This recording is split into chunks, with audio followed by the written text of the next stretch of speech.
আমার অবস্থা খুবই খারাপ, ব্যথা করতেছে ব্যাক সাইড প্রচন্ড।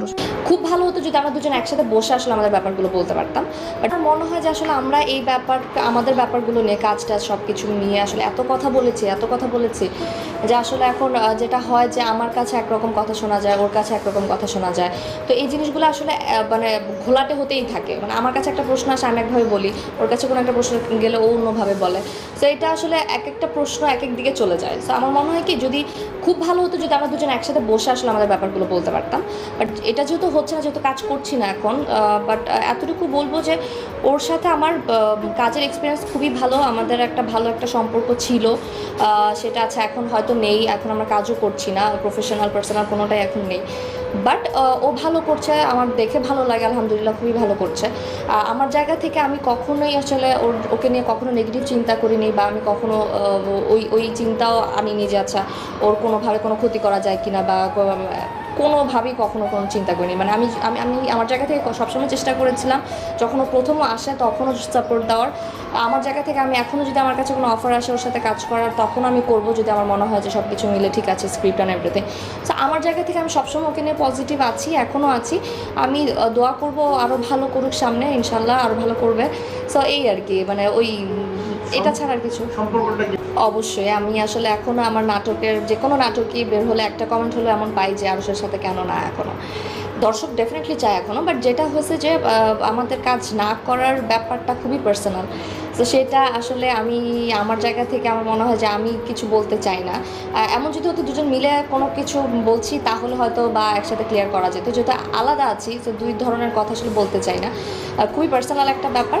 বাট আমার জায়গা থেকে আমি এতটুকুই বলবো যে দর্শক যেহেতু চায় ওই ইয়েটা আছে, সো আমার কাছে যদি আবার এমন কোনো প্রপোজাল আসে ওর সাথে কাজ করে তাহলে আমি অবশ্যই করব, বিকজ আমি আসলে সব কিছুর ঊর্ধ্বে গিয়ে খুবই প্রফেশনাল একজন মানুষ। সো আমি আমার দর্শকদের আশাটাকে সবসময় প্রাধান্য দিতে চাই। সো যদি এরকম আসে আমি অবশ্যই করবো। আরশের জায়গা থেকে যদি আরশ করতে চায় তাহলে আমার জায়গা থেকে আমি পজিটিভ আছি আর কি। লাইফের ডেফিনেশন খুবই ওকে,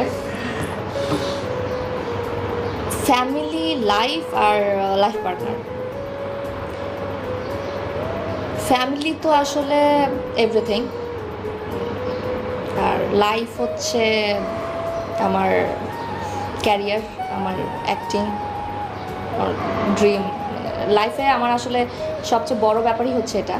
আর ফ্যামিলি হচ্ছে তার থেকে ঊর্ধ্বে, মানে ফ্যামিলি হচ্ছে এভরিথিং, যে একটা পুরো প্যাকেজ বলা যায়, যেটা ছাড়া আমি না আসবে কিছু।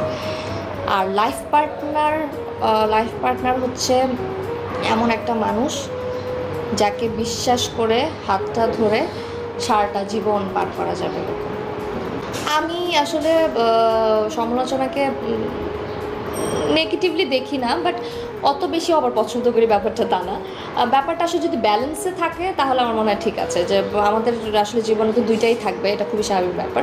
তো ব্যাপারটা আসলে নেগেটিভলি দেখার কিছু নেই বা মন খারাপ হওয়ারও কিছু নেই, এটা হবেই। কিন্তু আমার মনে হয় যে প্রত্যেকটা জিনিস আসলে ভালো দিক খারাপ দিক দুইটাই থাকে। সো আমার মনে হয় যে দুইটা দিকই যদি আসে তাহলে বেটার। আচ্ছা না যে ফেক কোনো কিছু দিয়ে হচ্ছে কোনো কিছু করা, বা ওই জিনিসটা না করে রিয়েল ফ্যাক্টটাই তুলে আসুক, সেটা যেটাই হোক না কেন।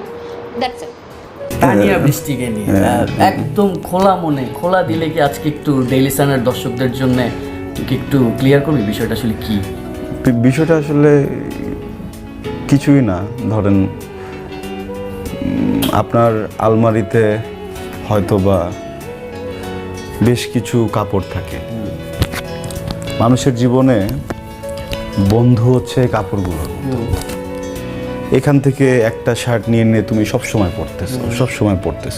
পরতেছো। হঠাৎ করে একদিন ওই শার্টটা তোমার ভালো নাই লাগতে পারে, হয়তো ওই শার্টটা আবার ভাঁজ করে তুমি কোথাও রেখে দিয়ে অন্য একটা শার্ট পরতেছো, বা শার্টটা ছুঁড়ে ফেলে দিয়ে অন্য একটা শার্ট পরতেছো। এটা নিয়ে আসলে কমপ্লেনেরও কিছু নেই, জাজমেন্টেরও কিছু নেই। আমি হচ্ছে গিয়ে হয়তোবা কোনো একটা সময় তানিয়া বৃষ্টির জীবনের খুব ভালো বন্ধু ছিলাম, এখন হচ্ছে গিয়ে ওই শার্টের মতো হয়তোবা এখন অন্য শার্টটা বেশি ভালো মনে হচ্ছে। হ্যাঁ, কিন্তু এটা আসলে দোষের কিছু না, এটা যার যার নিজস্ব চয়েসের ব্যাপার। ভিডিওটির মাধ্যমে অবশ্যই আপনারা তানিয়া বৃষ্টি এবং আরশ খানের সেই কল রেকর্ড, সেই কথাটি আপনারা শুনলেন, যেখানে তারা ইন্টারভিউ বলেছিলেন। তানিয়া বৃষ্টি তিনি আরশ খান সম্পর্কে সব কথাগুলো খুলে বললেন এবং আরশ খান তিনি তানিয়া বৃষ্টি সম্পর্কে সেই কথাগুলো খুলে বললেন। বন্ধুরা, আপনারা সব কিছু জানতে পেরে গেলেন আশা করছি ভিডিওর মাধ্যমে। এই ভিডিওটি আপনাদেরকে কেমন লেগেছে অবশ্যই আপনারা কমেন্টে জানিয়ে দেবেন। ভিডিওটি ভালো লাগে লাইক করবেন, আপনাদের মূল্যবান মতামত অবশ্যই আপনারা কমেন্টে জানিয়ে দিতে ভুলবেন না। ততক্ষণ অবশ্যই নিজেদের খেয়াল রাখতে ভুলবেন না। ধন্যবাদ।